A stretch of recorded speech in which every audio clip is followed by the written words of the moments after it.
Member, kapisanan ng mga broadcaster ng Pilipinas. Oras Bishop Ritimbang, alas 4:07. Uy! Nakapag-break ka na ba? Nakapag-relax ka na ba? Saan ka man nagtatrabaho, mapa-opisina man o work from home o mula mismo sa pwesto, sasabayan namin ang break time mo. Sasabayan namin ng mga balita at komentaryo, mga panayam ng mga taong viral ngayon. DZRH Break Time! RH Break Time!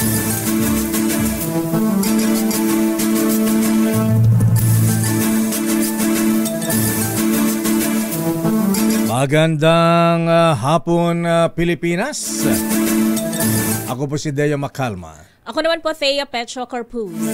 At narito ang headlines ng ating mga balita ngayong araw ng Martes, 8 ng buwan ng Hulyo. Low pressure area nabuo sa labas ng Philippine Area of Responsibility. Bantay sarado ng pag-asa. Habagat patuloy naman na magpapaulan sa iba't ibang dako ng bansa. Landslide sa Itogon, Benguet, 117 pamilya ang naapektuhan. Ayuda ng gobyerno tiniyak ng DSWD. Mga tambay na Pinoy nabawasan ang bilang. Naitala sa 2.03 milyon noong buwan ng Mayo. 15,000 hanggang 20,000 pisong dagdag sweldo ng mga guro isinusulong sa Senado. Mag-inang Senator Loren Legarda at Congressman Mark Leviste, abay isinusulong naman ang dalawang panukalang batas para bigyan ng 1,000 allowance ang mga mag-aaral. Wow, balik estudyante tayo. 17 tripulanteng Pinoy ng barkong inatake ng Houthi rebels sa Red Sea nasagip. 49 na barko ng China abay namataan na naman sa West Philippine Sea ayon sa AFP. Dami. Pagsabog sa paggawaan ng bala sa Marikina, 2 na ang naitalang namatay. Philippine Military Academy binulabog na naman ng hazing. Mga kadeteng sangkot pinarusahan. Anti-Sardinas campaign kontra overloading babala ng LTFRB sa PUVs. At saka ipagbabawal na rin ang mga maiingay. Ayan, sa mga jeep. Ayan. Oo, kaya sakit sa dibdib sa tenga. Yung patok na tinatawag. Ganon. Kalabog ng kalabog. Malawakang pagbaha sa Texas, USA. Grabe, may 100 na ang namatay. At ngayon sa detalye na ating mga balita. Isang bagong low pressure area ang namumuo sa labas ng bansa ngayong araw ng Martes. Ayon sa report ng Pag-asa, namataan ang naturang sama ng panahon sa layong 1,700 kilometro sa silangan ng extreme northern Luzon. Pero ayon sa Pag-asa, mababa naman ang tsansa maging isang ganap na bagyo. Pero patuloy namang makaranas ng mga pag-ulan ang iba't ibang dako ng bansa ngayong araw, dulot naman ng southwest monsoon o habagat. Umabot na sa 117 pamilya na ang naapektuhan ng landslide sa Itogon, Benguet. Sa isinagawang assessment ng Department of Social Welfare and Development o DSWD sa lugar kung saan gumuho ang lupa sa kasagsagan ng habagat na pinalakas ng bagyong Bising, Napag-alaman na 211 individual ang direktang naapektuhan nito, habang mayroon pang 17 pamilya o 64 na individual ang pansamantalang tumutuloy sa kamag-anak o kaibigan. Patuloy ang pakikipag-ugnayan ng DSWD sa mga lokal na pamahalaan upang matiyak na lahat ng pamilyang nasalanta ay agad na mabibigyan ng tulong at suporta. Abay, good news naman. Dahil bahagyang bumaba po mahabigan ang bilang ng mga Pinoy na walang trabaho o kaya ay mga tambay. Ayon sa Labor Force Survey ng Philippine Statistics Authority noong buwan ng Mayo, naitala sa 2.03 million ang unemployed. Noong Mayo mula sa 2.06 million noong buwan ng Abril. Sinabi ni Undersecretary Claire Dennis Mapa ng PSA na ang datos ay katumbas ng unemployment rate na 3.9% mula sa 4.1% noong Abril at May 2024. Sa kabuuan, ang unemployment rate sa bansa ay nasa 96.1%. Mula naman sa 95.9% noong buwan Abril ng nakalipas na taon. Naghain ang kani-kaniyang panukalang dagdag sahod ng mga guro sina Senator Sherwin Gatchalian at Senator Risa Hontiveros. Sa Teacher Salary Increase Act ni Gatchalian, nais itong dagdagan ng 20,000 piso ang buwanang sahod ng mga guro na para sa senador ay pagkilala sa sakripisyo at dedikasyon nila sa propesyon. Habang ang dagdag sahod for Public Basic Education Teachers and Employees Act ni Hontiveros ay magdadagdag ng 15,000 piso sa buwan ng sahod ng mga guro at empleyado. Ibibigay ito in tranches sa loob ng 3 taon matapos itong maging batas. 6,000 piso sa unang taon, 5,000 piso sa ikalawang taon at 4,000 piso sa ikatlong taon. Inihain ni Hontiveros ang panukala dahil sa taong-taong natatanggap na reklamo mula sa iba't ibang grupo ng mga guro na mababa ang kanilang sweldo. Nagiging dahilan pa umano ito ng ilan para maghanap ng ibang trabaho sa ibang bansa kahit pa walang kinalaman ito sa pagtuturo. Ang panukalang dagdag sahod sa mga guro ay dagdag pa rin sa ipinatupad ng Salary Standardization Law. Kung may magandang balita para sa mga teachers, meron din magandang balita para sa mga estudyante. Dahil ipinanukalan ng mag-inang mambabatas ang 1,000 pisong buwanang allowance sa bawat estudyante. Wow!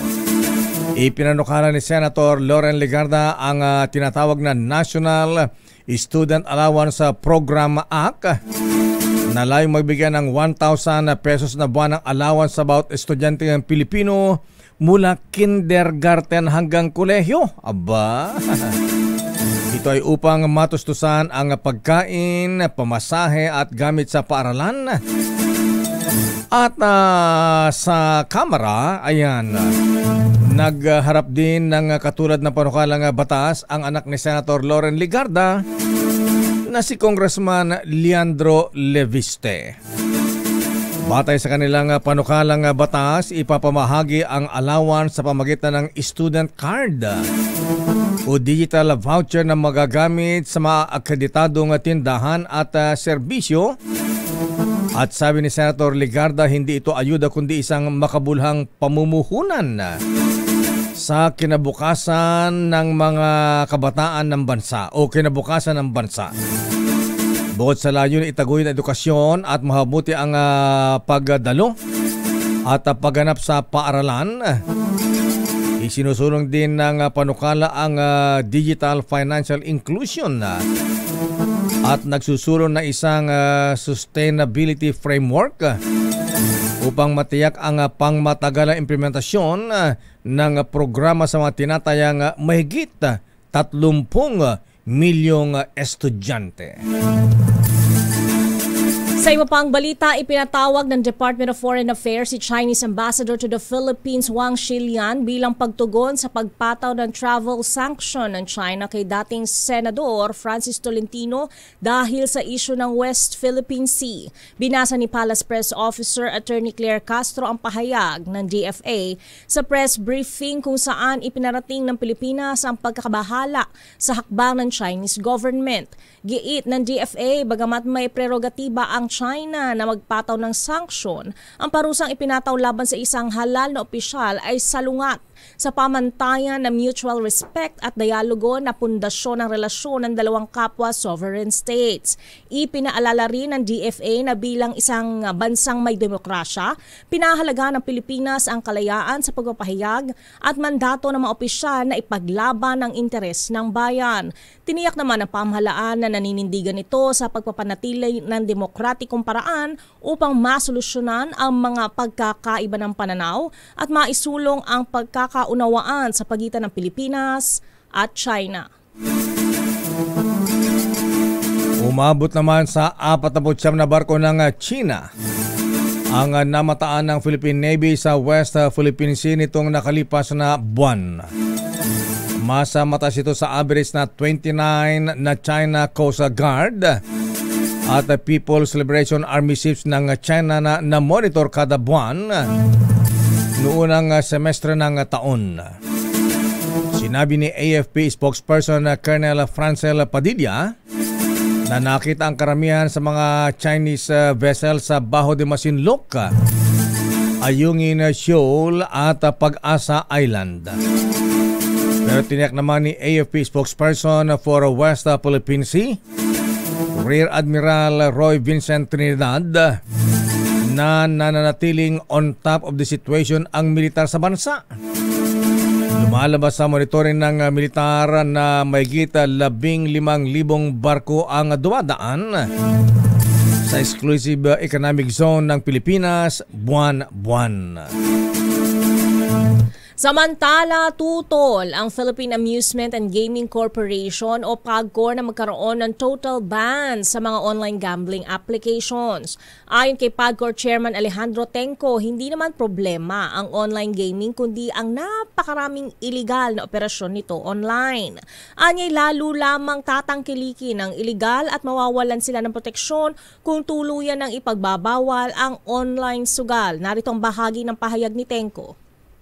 Sa paniwala po namin, mas lalong gugulo pagka po total ban sapagkat kahit ayaw natin, tuloy-tuloy po ang mangyayari niyan maski sabihin nyo ng may total ban because of the advances in technology ay hindi po mapigil talaga itong paggamit through the internet pagka ito total ban nyo po yan, imbis na ating maregulahan para po magkaroon ng sa may proteksyon ang mga manlalaro. Ang mangyayari po niyan hindi na po natin regulated, totally banned, tuloy din po yung illegal na pagpapahanap buhay ng mga illegal na mga operators, wala pong proteksyon yung ating mga player o manlalaro. Matatanda ang isinusulong ngayon sa Kongreso ang mas mahigpit na regulasyon sa e-gambling at ang posibilidad ng total ban katulad ng ginawa sa Pogo noong nakaraang taon. Ligtas ang 17 Pilipinong seamen na isang bulk carrier matapos maligtas sa armadong pagsalakay ng mga hinihinalang Houthi rebel sa Red Sea. Batay sa report na tinanggap ni Migrant Worker Secretary Hans Leo Kakdak, ginangkang salakayin ng mga armadong kalalakihan sakay ng mga maliit na bangka ang MV Magic Seas, isang Liberian flag vessel, habang naglalayag ito sa baybayin ng Yemen. Mabilis namang nakaresponde ang 4 na security personnel ng barko na nahaganti ng putok dahilan para makaligtas ang mga crew kasama na ang mga Pinoy seamen. Bukod sa 17 Pinoy, 2 dayuhang crew member pa ang nailigtas. Sa kasalukuyan, all accounted for na ang mga Filipino seafarers at pansamantalang nanunuloy ngayon sa isang hotel. Makipag-unay na rin ang DMW sa manning agency ng Marco para sa agarang repatriation ng mga tripulanteng Pinoy. Sa iba pang balita, sinuportahan ni PNP Chief Police General Nicolas Torre III ang panukala ng NAPOLCOM na pahusayin ang kapabilidad ng air unit ng pambansang pulisya. Ayon kay Torre, welcome at pinag-aaralan na ang ideyang gawing National Support Unit ang nabanggit na grupo. Sabi ng hepe ng pambansang pulisya, sisilipin nila ang efficacy ng air unit maging ang cost-benefit sakaling tuluyan itong gawing NSU. Unang inilutang ni NAPOLCOM Vice Chairperson Attorney Rafael Calinisan ang suhestyon sa kadahilan ng krusyal ang gampanin ng air unit sa disaster response at iba pang uri ng pagpapatrolya sa panahon ngayon. Dalawang empleyado na ang namatay sa pagsabog kahapon sa loob ng Arms Corps Global Defense sa Barangay Fortune, Marikina City. Kinumpirma sa DZRH ni Colonel Jeffrey Fernandez, hepe ng PNP sa Marikina City, na namatay din ang 42 anyos na lalaking unang nireport na naputulan ng kamay dahil nga sa pagsabog. Kahapon ng alas 5:15 ay pumanaw ang 34 anyos naman na kapwa nito empleyadong tinamaan din ng shrapnel naman sa dibdib. Samantala, inilipat naman sa Marikina Valley Hospital ang isa pa sa 3 biktima na tinamaan naman sa mata at nahirapang makarinig. Patuloy ang investigasyon ng pulisya at sinusuring mabuti ang CCTV footages ng sumabog manong primer na component sa paggawa ng mga bala. Narito si Colonel Fernandez.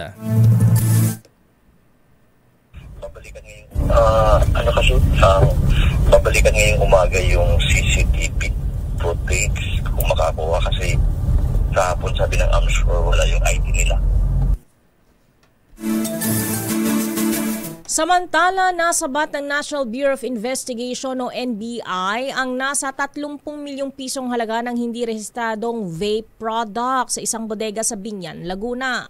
3 sospek ang naaresto sa isinagawang operasyon kaugnay ng paglabag sa Vaporized Nicotine and Non-Nicotine Products Regulation Act at Cybercrime Prevention Act of 2012. Ayon kay NBI Director Jaime Santiago, nadiskubre ng mga ahente ng operasyon ang operasyon ng iligal na pagbebenta ng vape sa pamamagitan ng mas pinaigting na cybercrime surveillance sa social media. Matapos ang matagumpay na test buy operation sa Muntinlupa City, dinala umano ng mga suspect ang undercover agents at mga kinatawan ng DTI sa bodega sa Laguna kung saan tumambad ang higit 40,000 pieces ng illegal na vape products na umano'y galing pa sa China. Patuloy ang investigasyon ng NBI para matukoy ang iba pang sangkot sa distribusyon ng mga illegal na produkto. Babalikan natin ilang pang detalye ng ating mga balita. Para sa mga operators na mapampaserong bus at mga jeepney, abay binalaan ng LTFRB sa kanilang anti-sardinas campaign o kontra overloading. Samantala, may gitna 4 na milyong pisong halaga naman ng high-grade kus at mga marijuana nasabat naman o sa isang raid sa Marikina City kaninang umaga. At ilang kadete naman ng Philippine Military Academy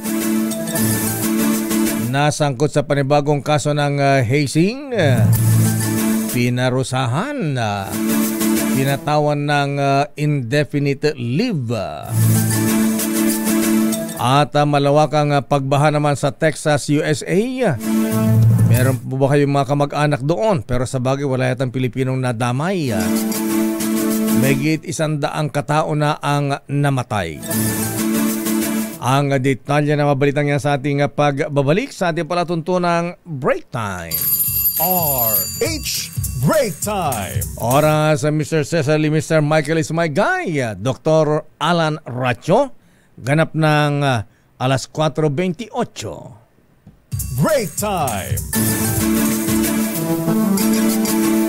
Bago natin balikan ang detalye natin mga balita, abay mamigay muna tayo ng papremyo sa maswerteng nadikitan ng DZRH sticker at ang nasa ating linya ay si Ginoong Virgilio Morales ng Plaridel, Bulacan. Kuya Virgilio, magandang hapon po sa inyo. Magandang hapon po, sir. Ayan, anong sasakyan mong dinikitan ng DZRH sticker, kuya? Tricycle po, tricycle po. Tricycle, saan biyahe po yan? Sa Plaridel po. Plaridel hanggang Hagonoy. Ayan. Hindi po, paikot-ikot po. Paikot-ikot lang. Ayan. Plaridel po. Ayan, okay, Kuya Ber. Ayan, ito na ang tanong namin, ha? At pagka ito'y nasagot mo ng tama, ikaw ay bibigyan namin ng premyong 1,000 pesos. Ang tanong ko po, Kuya Ber, ayan, abay, meron na namang namumuong sama ng panahon, ha? Low pressure area. Yung nakalipas na bagyo, ang pangalan ay Bagyong Bising. Ayan. Ang tanong ko po, Kuya, ay anong himpilan ng radyo ang pinakamatanda sa buong Pilipinas? DZRH po. Ang galing-galing mo talaga, Kuya. Kinabahan ako sa itatanong mo. Ganun ba? Kuya Ber, congratulations. Ayan, may premyo kang 1,000 at huwag mong ibababa, ha? Para kausapin ka ni Miss Wina Binauhan.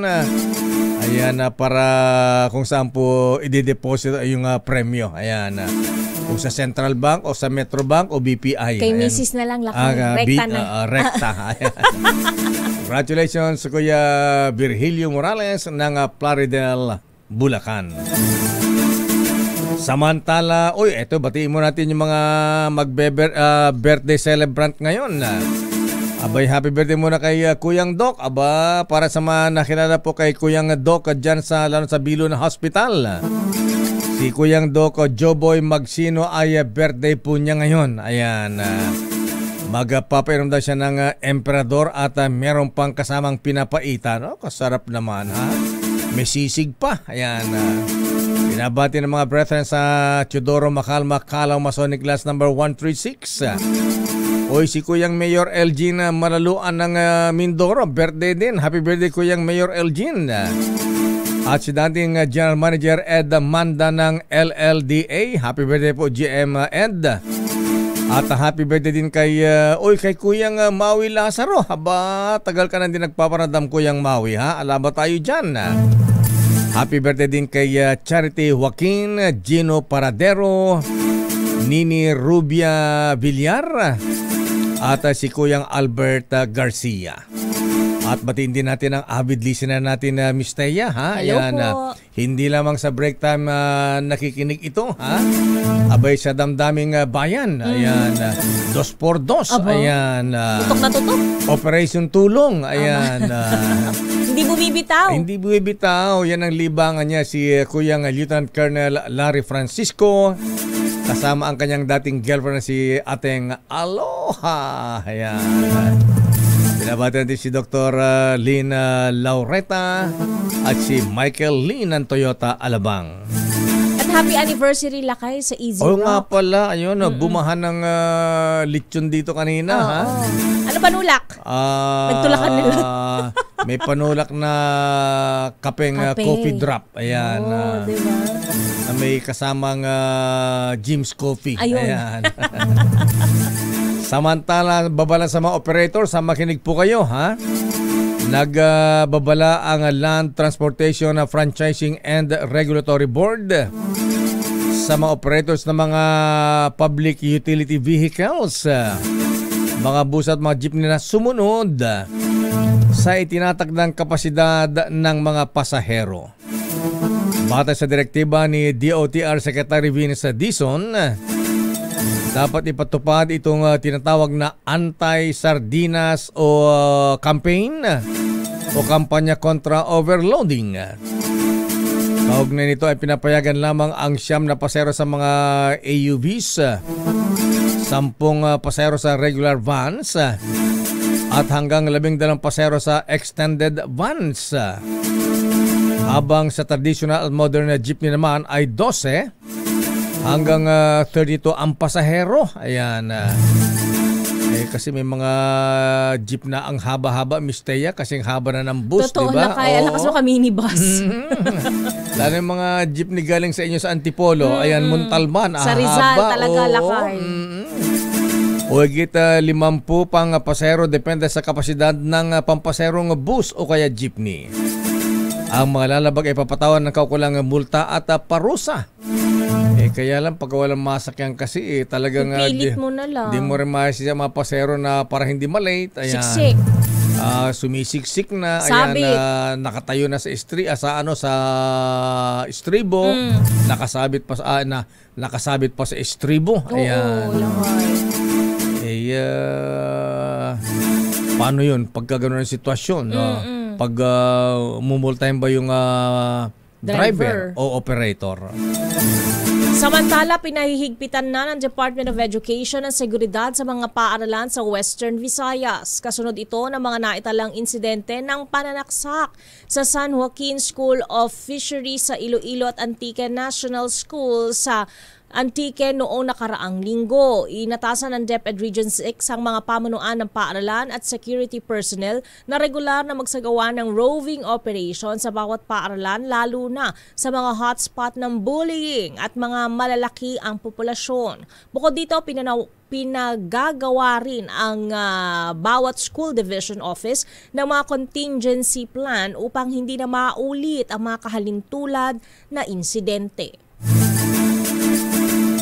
Hatawin natin ang mga reports. Unahin natin ang report mula sa Malacanang. Aba, para sa mga aplikante sa pagiging ombudsman, kapalit ni outgoing ombudsman Sama Martires. Makinig po kayo dahil meron daw katangiang hinahanap ang Pangulong Marcos bilang susunod na ombudsman. Ayan.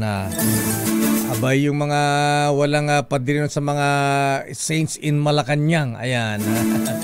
Baka meron kayo dito sa mga katangiang ito, may pag-asa kayo. Ayan. Sabi nila, depende na kung sino ang kakilala. Siyempre, sa qualification din ng aplikante. Naman. Dapat lakay.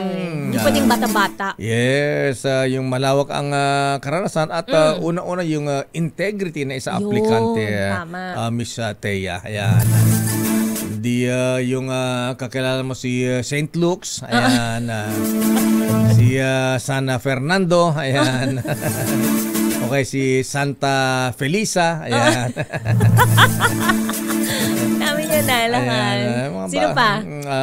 Meron pa isa kaya lang inalis na. Sino? Nawalan ng parokya Ayan. Nawalan. Na-wash out? Yes, nalisan ng parokya si San Antonio. Ayan. Bakit daw? Ha? Bakit? Nabudget dun sa first couple Ayan. Natalo mga kandidato ng administrasyon sa Mindanao. Ayan.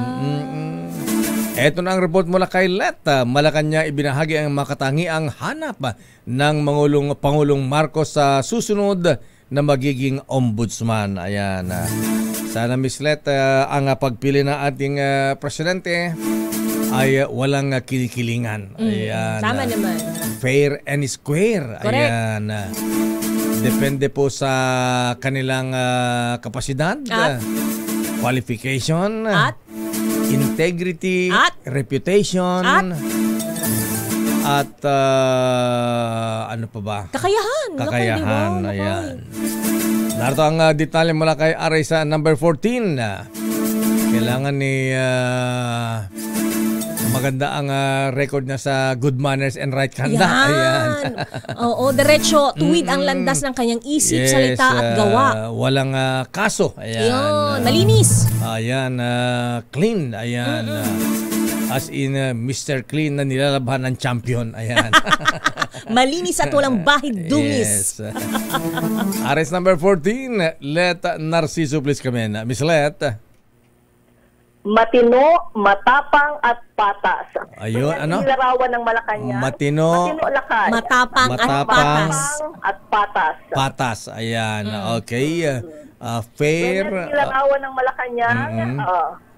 Okay, Ang proceed. ilan sa mga katangiang hinahanap ni Pangulong Ferdinand Marcos Jr. sa susunod na mamumuno sa Office of the Ombudsman. Sa press briefing, sinabi ni Palace Press Officer Claire Castro na sa ngayon ay wala pa rin natatanggap na listahan ang Pangulo ng mga aplikanteng pagpipilian na pumalit sa magre-retirong si Ombudsman Samuel Martires. Pero gaya ng ibang public officials, dapat din anyang makita ni Pangulong Marcos na matino sa trabaho, may tapang at patas sa tungkulin ang uupong Ombudsman. Narito si Yusek Castro. Dapat po isang matino, matapang, fair. Yun po ang mga pangunahin. Ilan lamang sa mga pangunahin na dapat na magiging isang katangian ng isang public servant. Hindi lang ng ombudsman, lahat ng public servant. Batay sa lumabas na listahan, 17 aplikante ang nag-apply sa Judicial and Bar Council sa posisyon ng Ombudsman. Ngayong buwan, nakatakdang sumalang sa public panel interviews ng JBC ang mga aplikante, kasabay naman ng nakatakdang pagre-retiro ni Ombudsman Martires sa July 27. Ito si Let Narciso sa DZ. Yes, Atay. Ilan ba ang, dun sa 17 applicants, ilan ba ang dapat matira na pagpipilian ng presidente? Shortlist. Yan, shortlist. 3 ba o 5? Lakay, parang wala namang binabanggit kung... Wala bang binabanggit na shortlist, mga ganon? Kadalasan, di ba yung mga shortlist na nakikita natin kapag pumipili yung presidente, ganyan lakay, nasa 3 hanggang 5. Kaya nga. Abangan natin. Kasi ang dami-dami nito. Ayan, ang bibigat din ng credentials naman ito. Correct. Una-una, yung number 1. Ang nangunguna ay yung gwapo na, pogi pa. Ayan. Gwapo na, pogi pa, magaling pa. Ayan. At Associate Justice pa ng Supreme Court. Ayan. Si Justice Samuel Gaerlan. Ay, Justice Sam. Ayan, good luck, ha? Ito pa, matapang. Matapang ito, ha? Matapang mangolekta ng buwis. Ayan. Dating BIR Commissioner Kim Henares. Allah. Ang daming pinahirapan nito. Ayan. Lahat papatawan ba niyan, Lakay? At eto malapit yata sa isang Santo, Lakay? Isang Santa. Ayan. Santa. Santa. Classmate yata ito sa UP. Ayan. At itong si dating COA chairman Mike Aguinaldo, balita ay malakas din ito sa Malacanang. Ayan. At ito pa si Judge Jason Rodenas, Justice Michael Musngi. Ayan, ito rin. Gwapo na, pogi pa. Ayan, magaling pa. Ha? Aba? Medyo bata-bata nga lang ito. Yan lang ang disadvantage niya doon sa mga matatanda. Doon sa mga senior. Ayan. Veterano naman, Lakay. Grabe naman veterano yung pala, matatanda. veterano. Ayan. Si Commissioner Beda Epres ng Commission on Human Rights. Ayan. Ito pa, Justice Bautista Corpin, Deputy Executive Secretary Lisa Logan. Abay, sabi na ating bubit, malapit din ito sa mga saints in Malacanang. Alam mo ito, Let, ayaw mo lang magsalita. Baka ipatanggal ka sa Malacanang press corps ni Secretary J. Ruiz. Ayan. Si Yusek Romeo Benitez, Chairperson Felix Reyes, ayan, Presiding Justice Geraldine Ekong ng Sandigan Bayan, Attorney Melvin Matibag, Justice Mario Lopez, Retired Justice ng Supreme Court, Justice Stephen Cruz.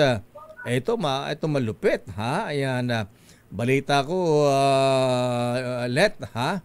Malakas din to sa isang santo dyan sa Malacanang. Ayan, mukhang malakas to kay San Fernando. Ayan. Ayan. Justice Secretary Jesus. Ayan. Jesus, malakas ito. Malakas Jesus na, Maria lakay Josep. agad-agad Ayan, eh. oo. Kung Jesus malalapit sa mga santo ito. Ayan, oo. Jesus Crispin Remulla ba? Number 16, Judge Benjamin Turgano at isang attorney Johnny Caroche. Ayan. Ang daming pagpipilian ng presidente. Sasalain. Oo. Pinong-pino. Sino kaya ang maswerte rito, ha? Ayan, isang posisyon. 17 ang nag-a-apply. Ayan. At aabangan din siyempre sila lakay doon sa sinasabing public panel interview. Ay, oo. Maraming Parang debate kapag election lakay, di ba? Malulupit itong mga to. Actually, interrogation ito, Miss Let, ha? Interrogation ba ang tawag? Interrogation, hindi ito. Interview? Hindi oral, oral examination. Hindi. Ayan, interrogation ito pagka sumalang ka sa Judicial and Bar Council. Sabi, Ayan. bakit? Ganun agad. Lahat ng kaliko ng bituka mo matatanong dito, Miss Teya. Naku, Ayan. walang bahong hindi lalabas? Oo, ayan. Kung ilan ba ang naging girlfriend mo, ilan ang asawa mo. Noon o sa kasalukuyan? Past and present. Ayan, oo. Past and present and future. Ay! Kung may nagmamadjapang future. Ayan, parang di ko alam kung sino mas malupit magtanong sila kung yung members ng Commission on Appointments, itong mga members ng Judicial and Bar Council. Ayan. Kuyang Masorsipol Franklin de Monteverde, ha? Ito't naging member ng Judicial and Bar Council, ha? Dami na tulungan nito mga brethren, ha? Kaya lang ito yung mabait. Ayan, mabait. Hindi katulad iba na parang investigador ng pulis. Ayan, parang taga CIDG. Pipit-piting ka talaga. Ay, oo. Ayan. Anyway. Walo pala lakay ang bumubuo, komposisyon ng JBC. 8 ba yung members ng JBC? 7 members, pero dalawa kasi yung dalawa na yung sa Kongreso, bale, parang isa sa Kamara at isa sa Senate. Ayan. Kaya naging 8. Yan, abangan natin yung public interrogation. Interview. Live daw ito, di ba, Miss Let? Live. Public lakay. So, kaabang-abang. Ayan. Siyempre, ombudsman, isa mga pinaka-powerful na posisyon sa gobyerno. Ayan, yung mga nagpro-prosecute, ayan, laban sa mga opisyal at empleyado ng gobyerno. Ayan. Na-involved sa graft and corruption. Ayan, criminal issues at iba pa. So, abangan natin. Yan muna abangan lakay bago yung shortlist at bago pa yung pipiliin ni Presidente. Ayan. Sinapresiso para sa DZRH. Una sa Pilipinas, una sa Pilipino. Na-curious rin ako lakay. Sino sa mga santo na nabanggit mo ang pinaka-powerful? Sino sa inyo sa bahay? Sino na susunod? Hindi ko na alam. Si Mami, final answer. Si Kevin o ikaw? It depends. Ganun ba yan? Kaming mga miyembro ng Uhaw, Miss Teya, para sa kaalaman mo. Ayan. Ano yung Uhaw lakay? Union of Husbands Afraid of Their Wives. Ayan. Alam ko na lakay kung sino powerful. Kami mga miyembro ng Uhaw, ang nasusunod dyan, si Mrs. Yan ang Commander-in-Chief. Ayan. Kung ayaw mo ma-out sa Decolambo, ayan. Sumunod, matuto ka sumunod. Ayan. Matuto ka mag-yes, dear. Ayan. Pero kailangan manindigan din ang padre de pamilya. Ayan. Hindi porke talak ng talak si Mrs. susundin mo na, ha? Hindi nadaanin sa talak na tayo. Ayan. Ikaw ba pagka nagtatalak, sumusunod ba si Kevin? Hindi ka ba nagtatalak? Samantala, Senado hindi dapat transactional at walang first, second at third class senators. Grabe naman yung first, second, third class. I-detalyo ang balitang yan. Wow. RH28, Raymond Dagpaas. Raymond. Kasi Nakikita na sa kung sino ang mga third class senators ha. Nakikita saan, Bingay? Yung napag-iwanan sa dibay-dibay. Ayan. At saka pangit ang hindi mala naging chairman ng committee ng Senado ha. O kaya member Walang lang. pwesto. Ayan. Ipapaliwanag yan ni Raymond. Raymond. Natawa tuloy. Mayor at Mistea, malalim ang hugot ni Senador Juan Miguel Mig Zubiri sa mga nangyari ngayon sa Senado habang papalapit ang pagbubukas ng 20th Congress, lalo na sa pagpili ng susunod na Senate President na sa ngayon ay pinaniniwala ang hawak na ni Senate President Francis C. Escudero ang sapat na numero na 18 para sa isang supermajority. Ayon kay Zubiri, hindi dapat transactional ang mga pag-uusap dahil hindi ganito magtrabaho ang mga senador. Sasama lang ang isang senador sa mayorya dahil may kapalit. Siya ay kabilang sa Veterans Bloc sa Senado na sumusuporta kay Senator Tito Sotto bilang Senate President. Narito si Senador Mig Zubiri. At hindi transactional. Yan ang napakalaga. Hindi dapat transactional ang bagong Senate President. Kung saan ay sumama ka sa akin, bigyan kita ng ganito.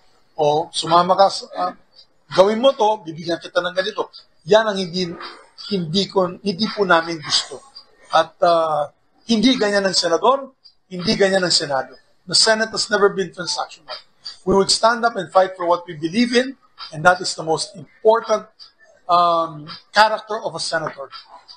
Ipaglaban niya, whether it is popular or not, ang karapat-dapat para sa taong bayan. At ang pagtrato dapat umano ng isang Senate President sa mga kasamang senador ay patas. Hindi gaya ngayon na may first class, second class at third class senator. Tumanggi na itong idetalye dahil baka lalo lamang magalit sa kanya mga kasamahang senador. Narito muli si Senator Mig Zubiri. Dapat ganun trato ng SP sa lahat ng mga membro ng Senado. Napakalagay. Dapat walang mga first class senators, second class senators at third class senators. Bahagi ng pahayag Raymond, ni Senador saan ibinibilang ni Senator Mig Zubiri ang kanyang sarili? First, second o third class? Third class. Parang nakita ko dito, ha? Ayan. Abay lakay, magkano nasa ibaba dun sa nabigyan ng isa sa mga pinakamaliit sa dibay-dibay. Ayan, ng pork. Ay. Budget. Budget pala. Budget. O sinasabi kong pork barrel. Budget. Ayan. Abay, ito ang mga first class yata. Ilan ba yung first class, Raymond? Sino-sino? Dito sa listahan ko, parang taga-Bulacan yung number 1 na na nangunguna sa grupo ng first class ha? Ayan, number 2 yung taga Sorsogon. Ayan. Number 2 lang siya? Oo, number 2 lang. Parang hindi obvious. Ikaw naman. Maka-elekak naman sa mga ganyan mo. Sinong taga Mindoro? Ayan, Raymond. Sinong senador sa Mindoro? Ayan. Batangas. Ayan. Basta yun ang obvious. Ayan. Hanggang anong number yung first yung, class? Yung kilala natin Raymond, mukhang third class yata ito o second class ito, ha? Ayan. Yung taga Central Luzon, ayan. Yung magaling mga bayo? Oo. Ganon, hindi siya sa first? Hindi siya sa first lakay? Hindi Bakit? Ayan. Maliit din yung dibay-dibay Ayan. Sa South. Gusto ko malaman yung mga taga-South. Taga-South? South. Down under. Saan sa South? Mindanao lakay, mga taga-Mindanao. Mindanao. Taga Mindanao, not counted kasi opposition Ayan. O nga Ba't anong class yun? Ba't walang nakalagay sa wala man lang sa Davao? Ayan. Outside of the class. Outstanding. Ba't wala nakalang budget sa Davao, Raymond? Ayan, oo. Wala, wala. Walang project sa Davao. Ayan, oo. Anyway, baka nilagay sa ibang lugar. Baka napunta sa Central Luzon, sa Bulacan, Sorsogon. Ayan, ha? Tignan mo nga naman ha. Huwag na magtampo si Senator Migs. Kasi? Ayan. Weather lang yan. Ayan. Ayan na nga. Pero yun na nga, sabi naman ni mukhang lumalabas kasi Mayor na talagang yung numero talagang nasa kila Senate President Chis Escudero. Kaya lang yun na nga, dapat ay kahit na nang hawak ang numero, magiging formal pa rin ang lahat pagdating ng July 28 dito magkakaalaman. Ang nakabilang pa rin daw sa ang pagkakabanggit niya kanina, Mayor, si Senator Lito Lapid ay kabilang daw sa Veterans Block ito, bagamat hindi daw nila pinipilit na sumali sa minority. Ang sabi, huwag ka na mag-alala, doon ka na lang sa majority. Kasi sila kaya na daw tumayo itong apat na na maiiwan, na maiiwan sa minority. Si Senator Supremo, ano naman to kasama sa Macho Block. Ayan, iba na namang block niya. Sino si Macho Block? Yung mga veterans din. Veterans. Macho Block ang tawag din sa kanila. Ano yung lakay subcategory? Hindi naman. Alamin natin kay Raymond. Dami namang sinasalihan. Okay, ngayon, abangan natin yan, Raymond. Pero sabi ni Senator Migs, bilog ang bola. Huwag daw maging kampante yung taga-Sorsogon. Yun na nga din ang binabanggit dahil kumbaga, para bang ibinibigay ko naman kasing parang yung nangyari sa kanya, Mayor, na hindi daw niya in-expect na ganong kabilis siya makudita. Nakudita. Alam mo, tama ka, Raymond, dahil baka magalit yung mga santo sa Pasig River, ha? Ayan, mangyayari lakay. Kasi yung number 1 na kandidato ng opposition binigyan ng napaka-powerful na committee. Blue Ribbon Committee pa, Raymond, ha? Ayan, Magkano budget ang lakay? Yun ang isa sa mga pag-uusap diyan, Mayor. Yun ang alam mo, Mayor, yun din yung pinag-uusapan daw kasi ang problema ngayon sa Senado, hindi na gaya dati na puno ng abogado. Iilan na lang kaya medyo hirap din sila. Pagdating sa mga ganyang mga committee na ang kailangan talaga ay isang abogado ang mangunguna gaya ng Senate Blue Ribbon Committee. Ayan. Kaya lang dami na may mga kahit ilan yan. Bakit yung oposisyon pa? Baka sabihin ng mga santo sa Pasig River para tayong kumanang batong pinukpok sa ulo. Ayan, first class ba yun, Lakay? O second class o third class? Wala pa sa dibay-dibay yun. Bago sila Ayan. Okay. Ang term dito, Mayor, ay pakiramdaman daw mo. Ayan, sasalating pa yan. Baka parang mamaya manatili lang na na Senate President anong tawag doon? Yung kasama daw sa Sleeping with the Devil. Ayan. Diba? Ayan. Anyway, sige, abangan na lang natin yan. Marami pang mangyayari sa Senado. Okay nga, Rod. Maraming salamat, Raymond. Ito si RH28, Raymond Advance para sa DZRH, una sa Pilipinas, una sa Pilipino. Hindi pala devil is sleeping with the enemy. Ayan na. Baka sabihin santo tayo ng santo, tapos biglang sabihin niya Senator Marcoleta sa atin. Tarantado lang kayo. Ba't na hindi mo na... Enemy, mali yung na-quote, mali. Opponent na lang. Ayan, ano ba yan? Babalikan natin lang pang mga reports. Sandali lamang Edniel Parosa, Standby Boy Gonzales at Josa Cruzata. Kumpiyansang kayang-kaya ng diving teams nila at underwater drones ang pagsuyod sa Taal Lake para hanapin ang labi ng mga missing sabongeros. Wow! Aris number 52, Edniel Parosa, please come in. Edniel. Lakay, tiwalang Philippine Navy na may sapat itong kakayahan para suyurin ang lawa ng Taal sakali mang kailanganin para sa paghanap sa mga nawawalang sabongero. Ayon sa ranking official ng Hukbong Dagat na si Rear Admiral Roy Vincent Trinidad, kaya ng Navy SEAL ang nabanggit na trabaho. Adamo na silang maglaan ng 3 team na may 4 na technical divers, maging mga underwater drone para makatulong sa proseso. Pero sa parehong pulong balitaan sa Camp Aguinaldo, nilinaw naman ang tagapagsalita ng Philippine Navy na si Captain John Percy Alcos na wala pa silang natatanggap na paghingi ng saklolo mula sa Department of Justice. Nauna nang sinabi ng DOST Secretary na si Renato Solidum, posible pang mahanap ng otoridad ang buto ng mga labi dahil hindi ito basta nabubulok kahit pa sa volcanic lake. Pakinggan natin si Admiral Trinidad. Before sending the diver, we could send underwater drones to check on the safety. How deep the water is it murky, ano ma-encounter na sa ilalim.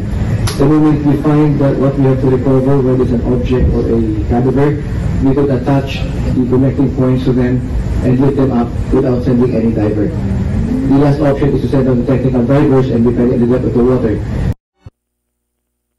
Sa bahagi naman ng PNP, sinabi kanina ni PNP spokesperson Police Brigadier General Jean Fajardo na mayroon din silang kapasidad sa technical diving sakaling kailanganin. Sa katunayan, mismong si PNP Chief Police General Nicolas Torre III ay isa rin palang technical diver, sabi ni General Fajardo.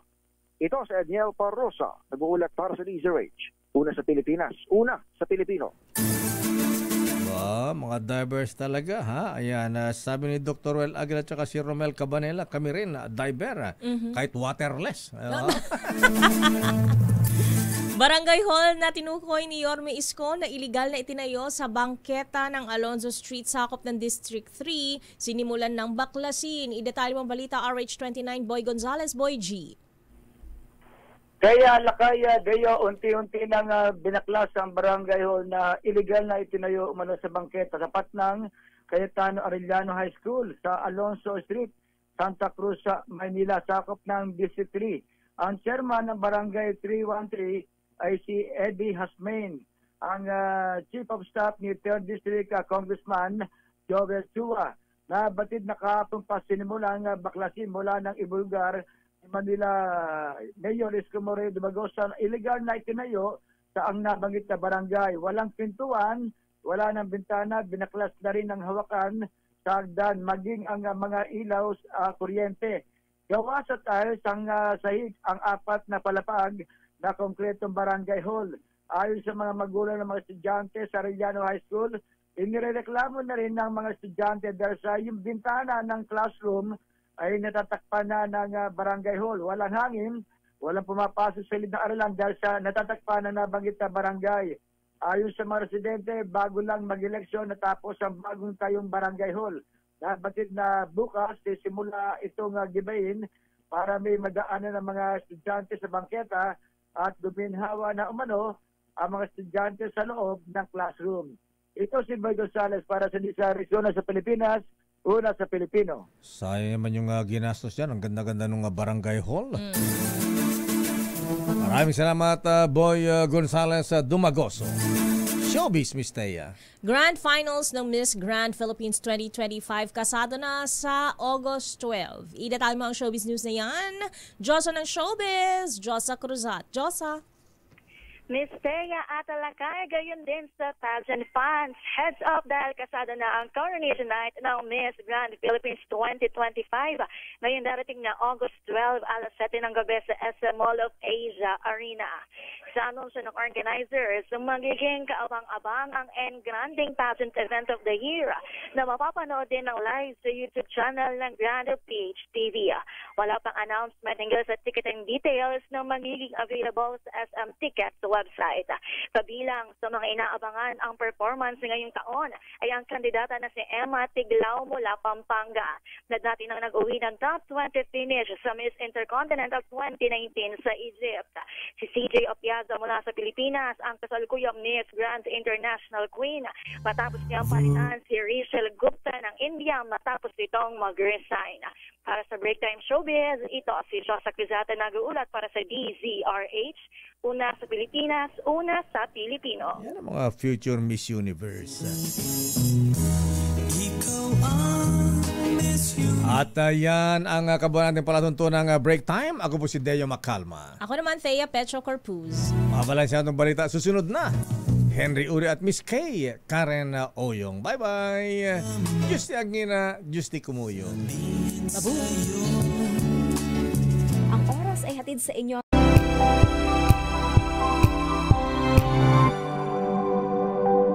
Wow, ang saya. Isang barangay na labada, puro mancha pa. Goodbye, pahinga. Mommy, isang laba lang yan sa Pride Bar Blue. May powerful stain-away enzymes na malupit sa dunit mansya. At di masakit sa kamay. Isang laba lang yan. Hello, pahinga. Hello, Pride Bar Blue. ACS. Tanggaling-galing mo. Smart dishwashing paste ko. Pritong ulam na masebo. Plato ng kaldero.